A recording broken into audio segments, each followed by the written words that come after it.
Shalom, Kal Halayim La Yahweh, Bahashem Yahweh Shai, Wahawar Chakwadash. Double honors to the apostles, elders, and bishops of GMS that rule well, who I learned this truth from, and salutations and blessings to you, elect, starting with 144,000. So this lesson is focusing on Ezekiel chapter 8. The brother Amath, he went live last night, and they were touching on this, the abominations, right, of Israel. And this scripture, when you go into it, and when you go into a bit of secular history, and you study some of the practices, right, and rituals that you had to do to worship these different gods, you will understand more why the angel was saying, look, Ezekiel, there's these abominations, and then there's more abominations, there's more detestable things, there's more, and it kept adding on. It wasn't so explicit, but Lord's will, we'll get into that, a bit more, just to show you. Same thing Jake is doing today, whether, you go to university, Frosh, was a Frosh week, fraternities, sisterhoods, right? All these different practices that they do in the industry, right? All these different rituals they have to go through. They were doing the same thing back then. So this is Ezekiel 8 and 1. Actually, you know what? I'll start at 2 NLT. It says, I saw a figure that appeared to be a man. From what appeared to be his waist down, he looked like a burning flame. From the waist up, he looked like gleaming amber. He reached out what seemed to be a hand and took me by the hair. Then the Spirit lifted me up into the sky and transported me to Jerusalem. In a vision from the Most High, I was taken to the north gate of the inner courtyard of the temple, where there is a large idol that has made the Lord Yahweh very jealous.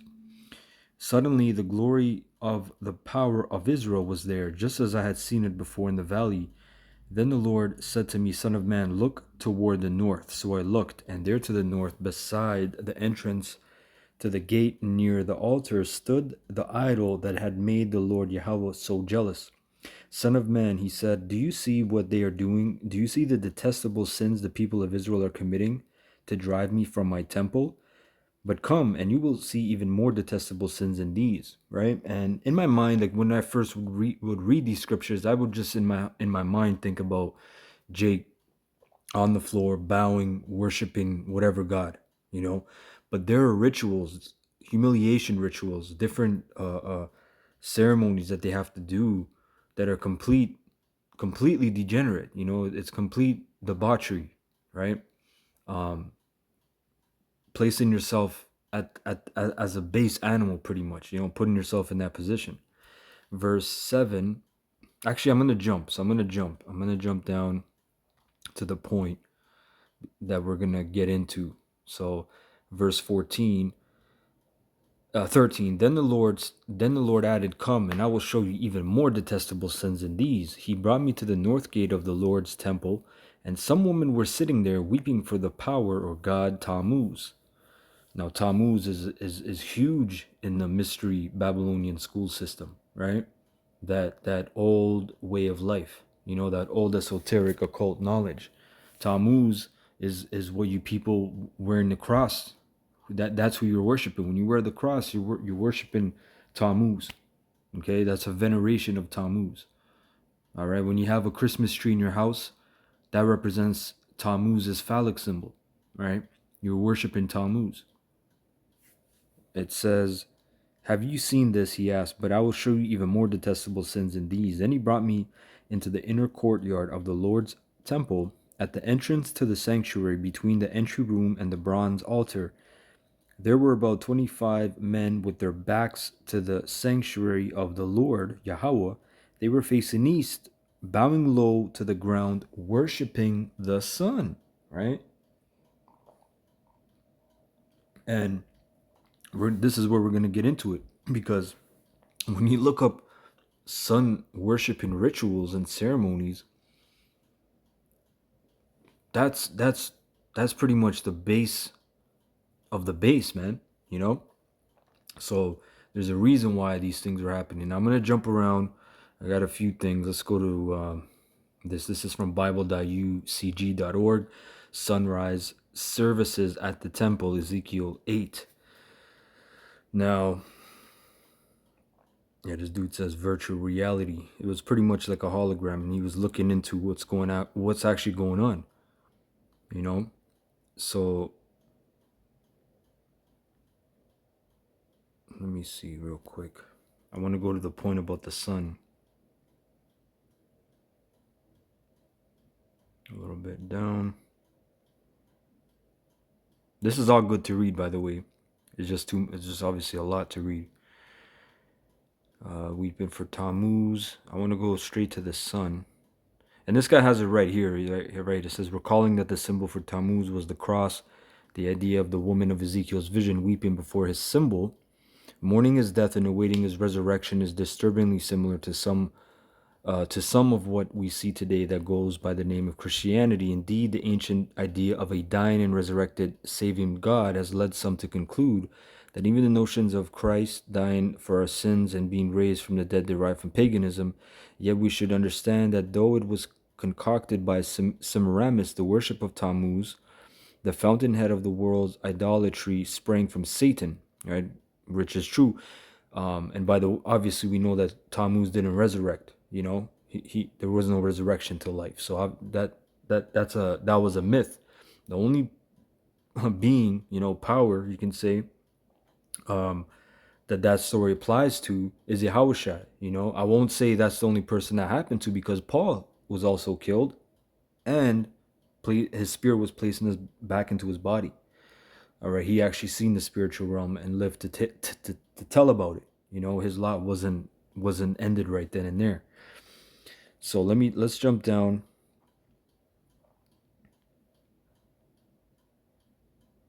Here we go. Ezekiel is then taken from the vicinity of the north gate to the court area outside of the holy place. Here he is presented with another stunning sight: men with their backs to God's temple worshiping the sun toward the east. The location for the sun worship was in the inner court, between the porch and the altar. These 25 men must have been Levites if temple regulations were being followed, otherwise the area was forbidden, right? Indeed, this group appears distinct from the 70 image worshipping elders mentioned previously. It would seem strange that only a portion of the 70 would have been engaged in the sun worship. The specific numbers of 70 and 25 were probably given to aid in distinguishing the two groups. Let me jump down a bit. In Ezekiel 8:16, since the sun was in the east, this logically denotes sunrise, a popular in-between moment for sun worship in the pagan world. Consider, as quoted above, the solemn fast of 40 days in honor of the sun. Tammuz was often equated with Baal, and Baal often with the sun. Right now, Baal is different names, I think, but Beelzebub. But Baal was a big Canaanite god, and we learned that from when we didn't take out the Canaanites, pretty much. When we acquired, we were given that land, the Holy Land. We didn't drive everybody out. We made some of them tributaries, right, which was going off. Baal is that same god, like a bull or a calf, right? That golden calf, right after Yahweh, Ba'ashim Yahushai, right, who was a death angel there. They delivered us from Egypt. Right, 40 days Moses was up in the mountain. We don't know how long it took before the people said, "Look, we got to worship something. We let's make a calf." That was Baal worship. Okay, but there's a lot of nastiness that comes with that Baal worship. I'm talking about the ceremonies, right? So it says, Baal often with the sun, coming right on the heels of the previous verses. It could well be that what Ezekiel was witnessing was the conclusion of the pagan Lenten season, when Ishtar was deemed to have brought Tammuz, here as the incarnate sun, back from the underworld in a resurrection in the spring, specifically on the feast of Ishtar, today known today as Easter. This then would have essentially been Easter sunrise services, so extremely popular today in the world religion that masquerades as Christianity, and yet an utterly vile abomination according to God. All right, so that shines a little bit information that this is really dealing with Baal worship. Okay, It says the sun, but again, these things transfer into different things. Like one nation will pick it up and put their spin on it, and so on and so forth. Now let's go here. Baal worship. This is from ChristianScience.com from the May 1992 issue. Baal means lord or owner and refers primarily to the Canaanite fertility god. This god, one of many Canaanite deities, was thought to control fertility of man and especially of crops through the sun, rain, and all types of weather. As Mrs. Eddy explains in miscellaneous writings, the worshippers of Baal worshipped the sun. They believed that something besides God had authority and power, could heal and bless. Baal was a dying and rising god, representing the conflict in nature as seasons and harvests come and go. Worshippers believed they could control the actions of Baal by humanely mimicking him, by sacrifices, human, right? Sexual ceremonies, and imitative magic. So a lot of these things, this is what Ezekiel was seeing. It was, they were on the floor, yes, worshiping the sun, but he also probably seen, it doesn't say, but he probably seen, that's why the angel was like, look, there's more detestable things. There's more madness. Okay? It says, in his understanding of the Old Testament, Bernard W. Anderson illustrates the distinction between Baal worship and the worship of God. While Baal religion taught worshippers to control the gods, Israel's faith stressed serving God in gratitude for his benevolence and in response to the task which he lays upon his people.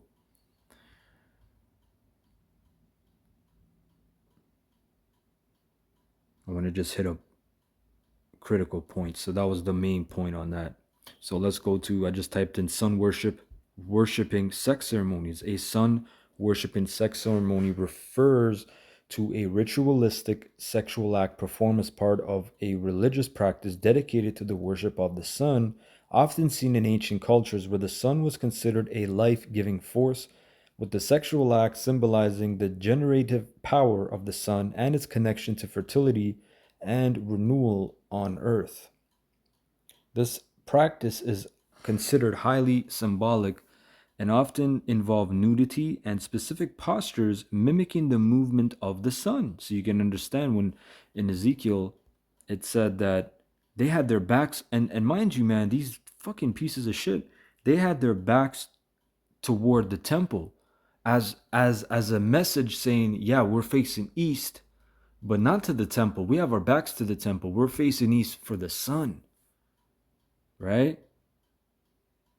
That's some wicked shit, man. Madness, bro. Madness, man. Fucking madness. Big shame. Read that, read that. Now let's get this. This is enduringword.com, verse 13, 14 for Tammuz. I'm going to read a bit of this. It says, to my dismay, women were sitting there weeping for Tammuz. This is the only mention of Tammuz in Ezekiel and the Old Testament. This was another example of pagan worship, and Tammuz was a deity worshipped by many in neighboring nations, often with immoral or impure rites. Ezekiel was dismayed because women were there in the holy place reserved only for priests and because of their immoral idolatry. It is likely that the prophet would have viewed the presence of women in the inner court as a profanation. The worship of Tammuz came from Babylon through the Canaanites and then the Greeks. Tammuz, mentioned nowhere else in the scriptures, was the Babylonian Dumuzi, beloved of Ishtar, and is to be identified with the Greek Adonis. It says in the seasonal mythological cycle, he died early in the fall when vegetation withered. His revival by the wailing of Ishtar was marked by the buds of spring and the fertility of the land. Such renewal was encouraged and celebrated by licentious fertility festivals. And that Ishtar is a heavy spirit too, man. The brother Howard did a great lesson on corn, right? Corn addiction, right? Brother got to change that title because, they might flag him. But that was a good video because pretty much everything that you see, what is corn? What is the definition of pornography, right? Not definition, etymology, fornication, right? Fornication. So when you visit a strip club, right, and you have those poles, the brother made a great example that represents the phallic, but also that goes back to Ishtar. There was a pole of the pole of Ashtar or Asherah, which is Ishtar. Okay, and that represented sexual rituals. So that's the same spirit there, in those clubs. And that whole spirit of just lust, and you can understand that's all witchcraft that's being pushed in these times very heavily. It says, number 4, with the worship of this god in ancient times were connected the basest immoralities. See, with the greatest of abandon, women gave themselves up to most shameful practices, right? And that's why we're going to come back to this, but you have this. You have something called sacred, right? You can read. Okay, I don't know if this word's probably flagged, but I'm not going to say the word, right? Our purported rites consistent of paid intercourse performed in the context of religious worship, possibly as a form of fertility rite or divine marriage. Scholars prefer the term sacred sex or sacred sexual rites in cases where payment for services is not involved. And that's why you have a thing called temple harlots. Temple harlots, man. And that spirit is being pushed heavy on you people. That's why these girls, right, when they're growing up, when they're in grade 7, grade 8, grade 9, they are literally mimicking, walking, mirroring temple harlots. Okay, they are temple harlots, man, and they're on overdrive right now. Like back in the day, I'm talking about 80s, 90s, early 2000s. Everybody knew, in high school, you go to parties, you hook up with women, you do this, you do that, and you got maybe a couple girls that are known to be very loose in the school. Now it's on a different, it's on fucking, overdrive, bro. It's on turbo mode. So pretty much that spirit, it comes from witchcraft. So a lot of them women back then, I'm talking about the Israelite women in the temple, were doing this, offering up themselves as a ritual. That's how they get a lot of these. How do you think they get a lot of these celebrities, man? Right? These musicians. They always have women around, fine ass women. Those are temple harlots. They're doing a rite and ritual for their power, whatever their god is, and they're being used to get those guys, to blackmail them, or seduce them, whatever. So you can read into this. I'm not going to read this, but this is as it has here. This is Ishtar, Mesopotamian goddess of sex and fertility. So these were the rites, man. These were the ancient customs. When you type in Asherah, I believe it's Asherah. Yeah, I'll just get this. This is 2 King 23:6. The king removed the Asherah pole from the Lord's temple and took it outside Jerusalem to the Kidron Valley, where he burned it. Then he ground the ashes of the pole to dust and threw the dust over the graves of the people. So the pole was back then. You see, verse 7, he also tore down the living quarters of the male and female shrine harlots. Male and female, bro. Okay? So it got weird, man. Jake was always into that weird shit. Okay? That were inside the temple of the Lord, where the woman wove coverings for the Asherah pole. So what were they doing? They were dancing on it, doing what they do today. Okay? See, and he break down the house of the Adamites that were by the house where the woman wove. But see, in the NLT, man, said the quarters of the male and female shrine harlots. Yeah, hey man, you have the same ish today. Okay, the same stuff, man. So back to this website. So this is dealing with the sun. Right? So this is the point here. These worshippers showed their contempt for God or the Most High by standing in such a way that they had their backs to the temple while they reverenced the sun. Okay? Right? 2 King 23:5. Then he removed the idolatrous priests, whom, this is NKJV, whom the kings of Judah had ordained to burn incense on the high places in the cities of Judah and in the places all around Jerusalem, and those who burned incense to Baal, to the sun, to the moon, to the constellations, and to all the hosts of heaven. See, so Jake was. You're seeing the pieces add up. So you're seeing guys that are doing these rituals, you're like, what are they really doing? They're worshiping some constellation, the sun, the moon god, whatever it is.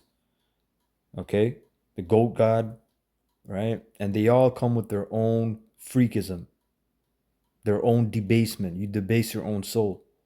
You know, you do things that you can never, you can never really meditate on, man. You got to forget or try to forget, right? It says they had their backs to the temple while they reverenced the sun, worshiping the creature rather than the creator. Romans 125.